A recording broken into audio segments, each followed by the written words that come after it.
ফিলিস্তিনের গাজা, লেবানন ও ইয়েমেনে একযোগে হামলা চালিয়েছে ইসরায়েল। গাজায় প্রাণহানি ৪৬,৫০০ ছাড়িয়েছে।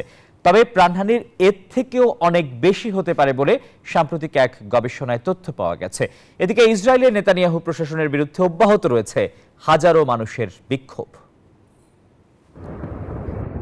ইয়েমেনের হুথি বিদ্রোহীদের অবস্থান নিশানা করে শুক্রবার থেকে বিমান ও ড্রোন হামলা চালায় ইসরায়েল। একই দিনে যুদ্ধবিরতি লঙ্ঘন করে ফের লেবাননেও হামলা চালিয়েছে দখলদার দেশটি। আর ফিলিস্তিনের গাজা উপত্যকাতেও বিমান হামলার পাশাপাশি স্থল হামলাও অব্যাহত রেখেছে ইসরায়েলি সেনারা। গেল ৪৮ ঘন্টায় ইসরায়েলি হামলায় আরও ৩২ ফিলিস্তিনির প্রাণহানি হয়েছে, আহত হয়েছে প্রায় ২০০ জন। এ নিয়ে উপত্যকাটিতে মোট মৃতের সংখ্যা ৪৬,৫০০ ছাড়িয়েছে। তবে সাম্প্রতিক এক গবেষণার বরাতে রয়টার্স জানিয়েছে গাজার প্রাণহানির এ সংখ্যা আরও অনেক বেশি হতে পারে।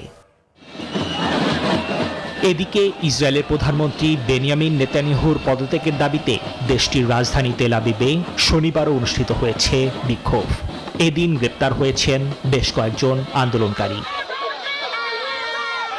ইসরায়েলের একযোগে ৩ জায়গায় হামলার কঠোর নিন্দা জানিয়েছে ইরান। এরই মধ্যে মাটির নিচে তৈরি গোপন বিশাল ক্ষেপণাস্ত্রের শহরের একটি ভিডিও প্রকাশ করেছে ইরানের বিপ্লবী গার্ড বাহিনী IRGC। তাদের দাবি, এই স্থাপনাটি যে কোনো স্থানে হামলার জন্য প্রস্তুত। নিবির আমিন, নিউজ 24।